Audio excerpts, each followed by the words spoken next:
कितने बार court case लगवाओगे? कितने बार? Court case उतनी बार लगवाएंगे जब तक हर एक अभ्यर्थी का जीवन खराब होने से बच सकता है, तब तक कोर्ट केस लगेगा। यह पर्सनल किसी से दुश्मनी नहीं है, उन अभ्यर्थियों के जीवन की बात है जो इतनी मेहनत करने के बाद एक ना या हाँ के चक्कर में बाहर हो रहे हैं। तो आप समझिए, कोर्ट केस जब तक लगेगा जब तक किसी के मेहनत, लगन, सफलता और जीवन की बात होती है।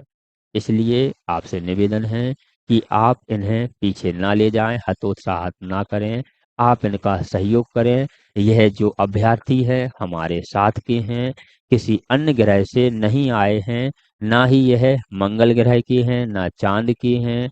यह हमारे साथ के अभ्यर्थी हैं, जबकि हमें इनसे किसी प्रकार का खतरा नहीं है।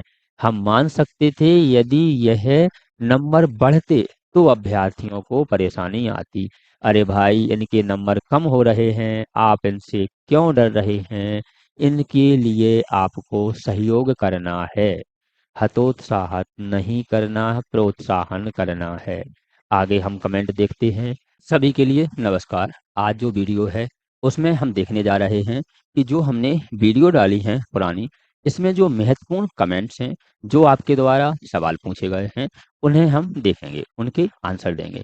इसी के साथ जिन अभ्यर्थियों की, हम पहले ही बता दें, जिन अभ्यर्थियों की मेरिट में या वेटिंग में नाम आ गया है, यदि इसमें किसी भी प्रकार से सुधार होता है रिजल्ट में, तो उन अभ्यर्थियों पर किसी भी प्रकार से कोई प्रभाव नहीं पड़ेगा। वह अभ्यर्थी सेव हैं, उन्हें कुछ नहीं होगा।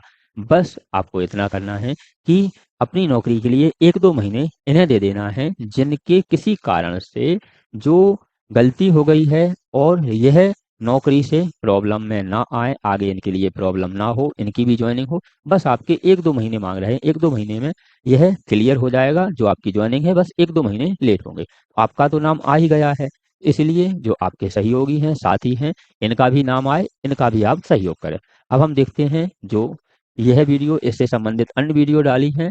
यह जो आपके कमेंट हैं, यह कमेंट आपके दिल से निकल रहे हैं, क्योंकि हम समझ सकते हैं, आप भी समझ रहे हैं, जब इतनी मेहनत करने के बाद पहला पेपर की तैयारी की, पहला पेपर पात्रता परीक्षा फाइट की, इसके बाद फिर चयन परीक्षा की तैयारी की। चयन परीक्षा में फिर बहुत सारी बाधाएं आई, सिलेबस चेंज हुआ, नया सिलेबस था, किस प्रकार से क्वेश्चन आना है, क्या है, हम इसको पुराना नहीं पढ़ पा रहे थे। क्योंकि हम हर बार कहते हैं कि 5 साल 10 साल का जो पुराने पेपर हैं उनका आप अध्ययन कर लें।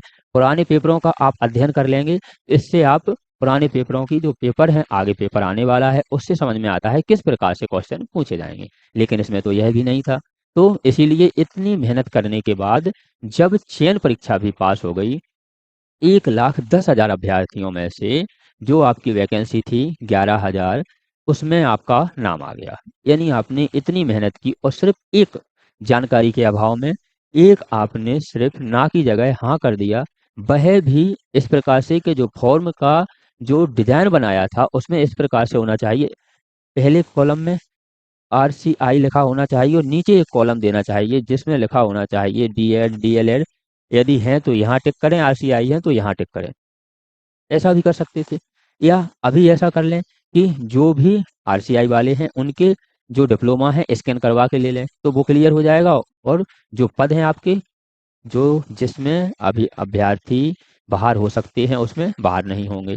इसी के साथ सरकार चाहे तो पद वृद्धि करके और इनका भी प्रॉब्लम सॉल्व कर सकती है। लेकिन सरकार क्यों चाहेगी? जब चाहेगी जब हम किसी प्रकार से सक्रिय होंगे, हम भोपाल जाएंगे या फिर हम कोर्ट में केस लगाएंगे। तो दोनों प्रॉब्लम है, इसके लिए हम दोनों तरीके से सॉल्व करने की कोशिश करेंगे। इसलिए सभी से निवेदन है कि इसमें आपका सहयोग अति आवश्यक है। आगे हम देखते हैं, कुछ कमेंट हैं। यह जो कमेंट है आपके यहाँ, यदि हम देखते हैं, इन जो आईडियों को है, आईडियों को हमने इसलिए छिपा दिया है कि आप अपने कमेंट पूरे मन से कर सकें।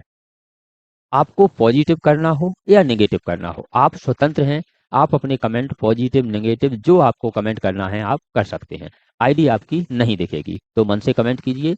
आगे हम देखते हैं कि 98.5, यदि आप यहाँ देखते हैं 98.5 परसेंटाइल में नहीं होगा क्या?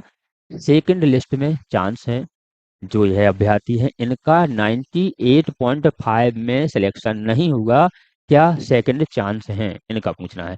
अब इनसे आप पूछिए कि इतनी दो दो परीक्षाएं पास करने के बाद, इतनी तैयारी करने के बाद 98.5 परसेंटाइल के बाद भी इनका नहीं हुआ, इनसे पूछें नौकरी का दर्द क्या होता है। इसीलिए जो अभ्यर्थियों का हो गया है वह भी इसमें सहयोग प्रदान करें और इन्हें हतोत्साहित ना करें। सर मेरा एक सवाल है, जिनका नाम मेरिट में आ गया है क्या उनकी मेरिट खराब हो जाएगी?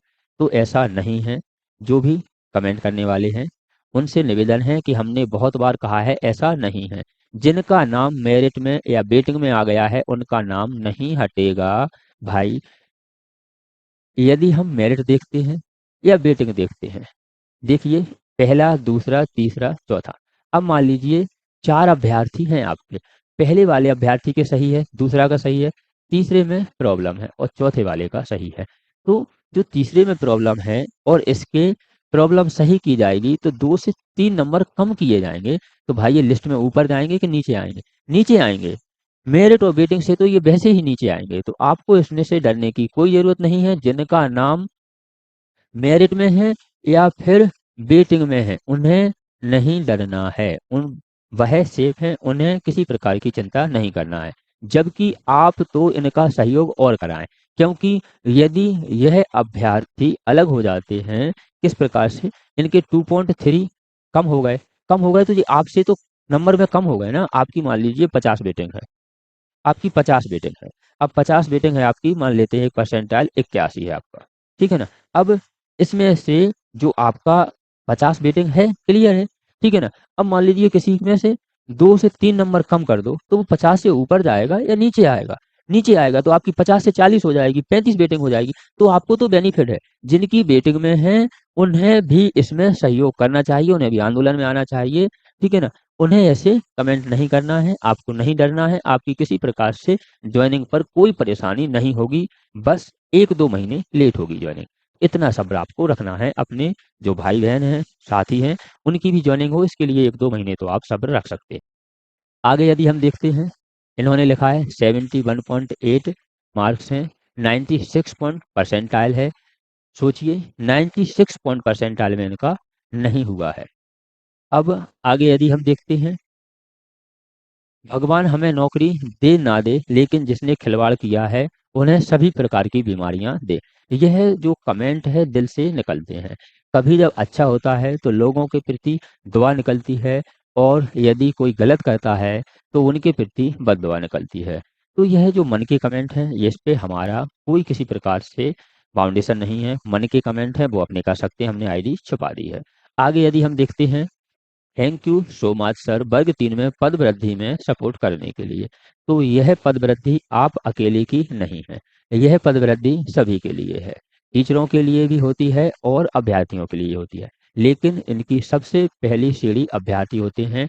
क्योंकि जब तक अभ्यर्थी नहीं है, कोई पढ़ ही नहीं रहा है तो पढ़ाएंगे किसको, कोई सुन ही नहीं रहा है तो अपनी बात सुनाएंगे किसको। तो इसमें अभ्यर्थियों को ज़्यादा से ज़्यादा आना चाहिए और अभ्यर्थियों को इसके लिए अधिक से अधिक प्रयास करना चाहिए। यदि हम आगे देखते हैं, डेली डेली सेम वीडियो बना रहे हो।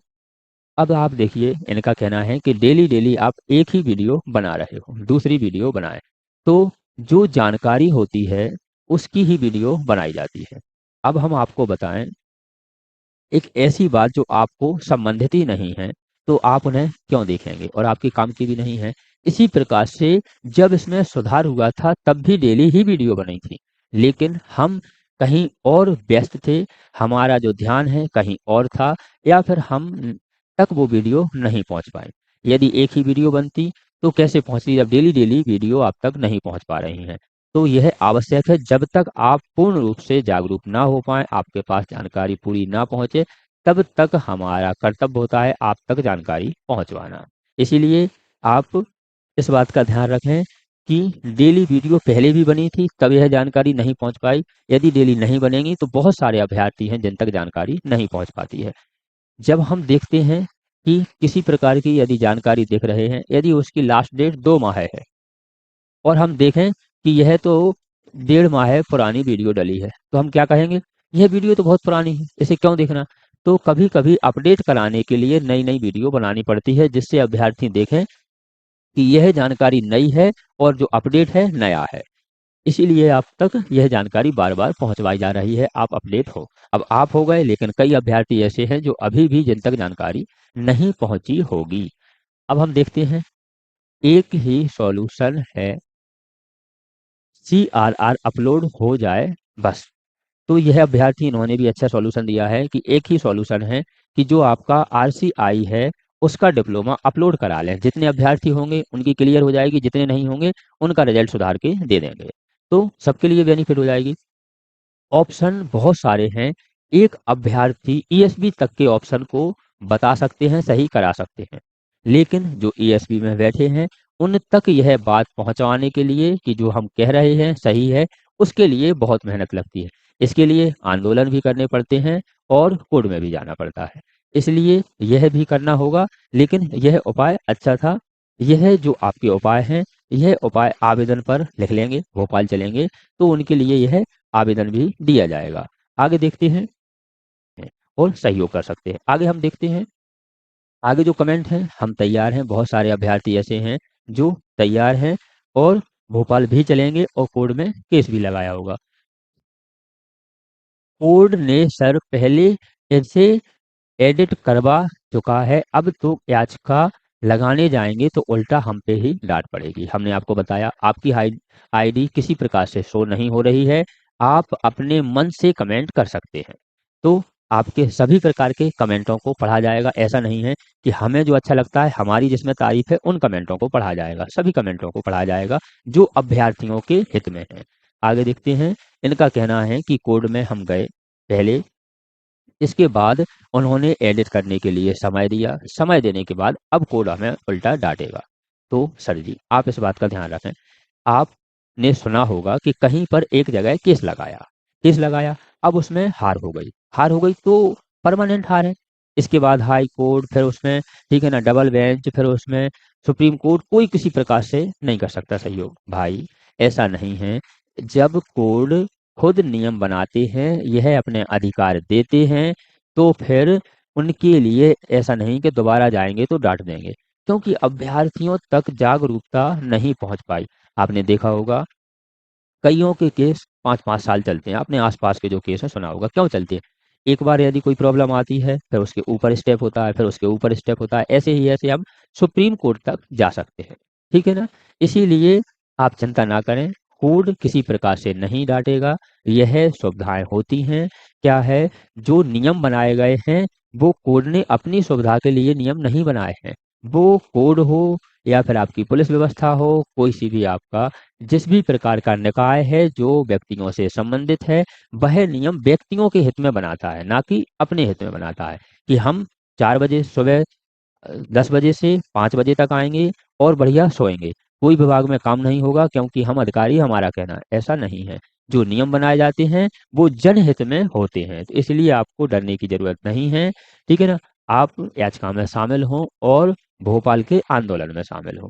आगे हम देखते हैं, 2 बार कंडिका खुली तब इन्होंने सुधार नहीं करवा पाया। आपका कहना सही है कि जब 2 बार कंडिका खुली, आपने सुधार क्यों नहीं करवा पाया? क्या है, जितने प्रकार के अभ्यर्थी उतने प्रकार की समस्याएं होती हैं। ऐसा नहीं है कि आप तक जानकारी पहुंच गई, इसका मतलब वह जानकारी पूरे विश्व तक पहुंच गई, सब अभ्यर्थियों तक पहुंच गई, पूरे MP में, UP में, सब जगह पहुंच गई, ऐसा नहीं है। क्या होता है, अगर हमारे पास जानकारी आ गई, हम अपडेट हो जाते हैं, लेकिन किसी कारण से जानकारी नहीं आ पाई, तो वह इतना उन्होंने पाप नहीं किया है कि सिर्फ एक जानकारी ना होने के कारण, एक टिक हाँ या ना होने के कारण उनकी पूरी जिंदगी खराब कर दी जाए। तो आपको भी इस प्रकार से सपोर्ट करना है। आप ऐसा सोचें कि आपने नहीं सुधरवा पाया, आप यहाँ खड़े हैं, तो आपको कैसा लगेगा। इसलिए वहाँ भी सोचें, वो भी नौकरी करना चाहते हैं, वो भी, उन्होंने भी तैयारी की है, उनका भी टाइम निकल रहा है, उनका भी समय खराब हो रहा है, और सिर्फ एक हाँ या ना के पीछे उनकी नौकरी चली जाए, तो आप उन्हें भी तो समझें। आपका कहना सही है कि 2 बार सुधरी, लेकिन इनकी जगह यदि आप होते तो आपका क्या रिएक्शन होता। इसलिए सभी की भावनाओं को देखें, क्योंकि जो नौकरियां हैं इतनी आसानी से नहीं मिलती हैं। आगे देखते हैं 7.7 कंडका के कारण सब खराब हो गया है, यह सही हो जाएगा तो बहुत सारे अभ्यर्थियों का जीवन सही हो जाएगा। यह बात सही है कि जो यह कंडका है इसके चक्कर में बहुत सारे अभ्यर्थी परेशान हैं। जिस प्रकार से उन्होंने फॉर्म भरवाया है उसी के नीचे उन्हें लिखना था, जैसे इन्होंने इसमें लिखा है RCI से मान्यता प्राप्त, नीचे लिखना था आपका, ठीक है ना, डीएड, डीएलएड या इसके समकक्ष योग्यता यदि है तो यहाँ टिक करें, और RCI से है तो यहाँ टिक करें। तो पास पास में लिखा होता तो सभी अभ्यर्थी देखते, नेट वाले भी देखते, अभ्यर्थी भी देखते कि अलग से दो क्यों लिखा है। लेकिन उन्होंने सिर्फ एक कॉलम दिया था, आपके पास विशेष शिक्षक के जो RCI से है वह डिप्लोमा है तो हाँ करें, 2 वर्ष का भी लिखा था, 2 वर्ष का है, तो सब लोगों का ध्यान उस तरफ चला गया। अब गलतियां हैं, हो जाती हैं, इसीलिए इसको भी सुधारने की कोशिश की जा रही है, जिसमें आप भी सहयोग करें। कोर्ट में जाएं और भोपाल चलें। अभी सिर्फ जो एक ही दिशा दिखाई दे रही है, क्या, पदवृद्धि के लिए भोपाल और इसे सुधरवाने के लिए कोर्ट। इसके अलावा यदि कोई आपके पास और अच्छा उपाय है तो आप कमेंट में हमें बता सकते हैं। आगे हम देखते हैं जिनको 7.7 कंडका में नंबर मिले हैं उनका होगा तो बेटिंग वालों का क्या होगा, सिलेक्शन होगा या नहीं होगा। देखिए, हम बार बार कह रहे हैं, आप ऐसा क्यों सोच रहे हैं। बेटिंग वालों का सिलेक्शन एक सामान्य तरीके से समझते हैं, सामान्य उससे कि 100 में से 80 नंबर आए जिनका नाम किस में है, वेटिंग में है, ठीक है ना। 100 में से 80 नंबर आए जिनका नाम RCI में वाले में है। अब इनको कितना मिला, 5% मिला, 5% यानी इनका 4 नंबर बढ़ गए, कितने बढ़ गए, 4 नंबर। अब इसमें RCI का डिप्लोमा अलग होगा, 4 नंबर कम होंगे तो कितने होंगे, ये तो सभी जानते हैं, 76 नंबर होंगे। RCI को अलग कर दिया इन्होंने, कितने नंबर होगा अब इनके, 76 नंबर हो। तो भाई आपकी बेटिंग तो वही रही ना। यदि इसमें से 82 वाले और होते, 82 वाले में से मान लीजिए 4.03 नंबर कम हो गए तो उनकी 82 से कितनी हो जाती है आपकी, 70, 77 पॉइंट कुछ हो जाती है, औसतन 78 मान लेते। तो फिर आपके 80 हैं तो आप तो ऊपर चले गए ना। आपको डरने की क्या जरूरत, आपको नहीं डरना। हम पहले ही कह रहे हैं जिसका नाम वेटिंग में है, मेरिट में है, उनको किसी प्रकार से टेंशन नहीं करनी है, तो आपको नहीं डरना है, हमने आपको समझाया।